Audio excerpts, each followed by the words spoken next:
आर्यन एक brilliant scientist था जिसका सिर्फ एक ही सपना था, टाइम मशीन बनाना। उसकी पत्नी मीरा 9 महीने की प्रेग्नेंट थी। वो हर दिन आर्यन के लैब में आती, अपनी तकलीफ बताने की कोशिश करती।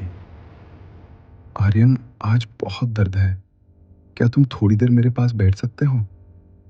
पर आर्यन बिना पीछे मुड़े बस इतना कहता, मीरा बस थोड़ा सा और, मैं इतिहास बदलने वाला हूं। 9वें महीने के उस आखिरी हफ्ते में मीरा को असहयोग दर्द हुआ। उसने आर्यन को पुकारा, चिल्लाई, पर आर्यन अपनी कैलकुलेशंस में खोया था। जब तक उसे होश आया तब तक बहुत देर हो चुकी थी। मीरा ने अपना बच्चा खो दिया। उस हादसे के बाद घर में मातम छा गया। मीरा गहरी डिप्रेशन में चली गई। वो घंटों खिड़की के बाहर देखती रहती। एक शाम जब आर्यन अपनी मशीन का फाइनल पार्ट जोड़ रहा था, मीरा उसके पीछे आकर खड़ी हुई। उसकी आंखों में आंसू नहीं थे, बस एक खालीपन था। उसने पूछा, क्या वाकई तुम वक्त में पीछे जा सकते हो? आर्यन ने गर्व से कहा, हाँ मीरा, बस कुछ ही दिनों में ये काम करने लगेगी।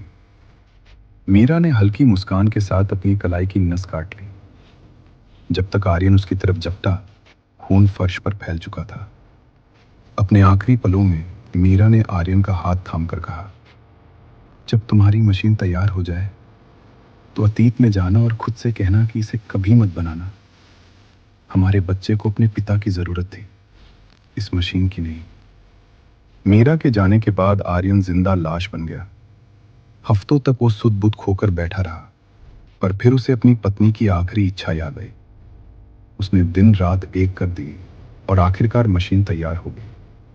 उसने डेट सेट की, वही दिन जब उसने पहली बार टाइम मशीन बनाने का फैसला किया था।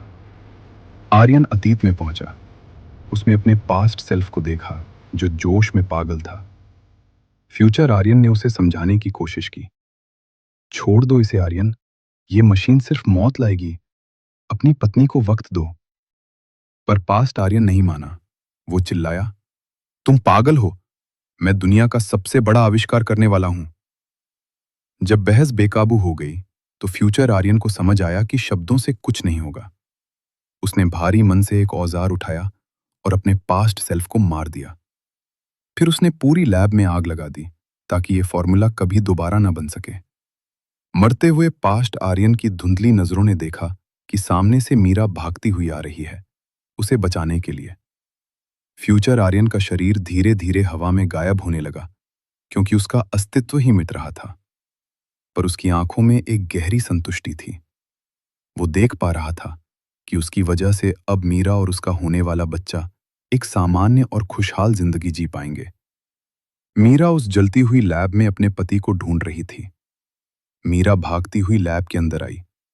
उसने देखा कि एक अजनबी, जिसकी शक्ल बिल्कुल उसके पति जैसी है, नीली रोशनी की तरह हवा में धीरे धीरे विलीन हो रहा है। मीरा की आंखें फटी की फटी रह गईं। वो समझ नहीं पा रही थी कि ये क्या जादू है या कोई भयानक सपना। वो अजनबी उसे देखकर सुकून भरी मुस्कान के साथ गायब हो गया। तभी मीरा को कराहने की आवाज आई। वो घबराकर पीछे मुड़ी। वहां जमीन पर उसका अपना आर्यन खून से लथपथ पड़ा था।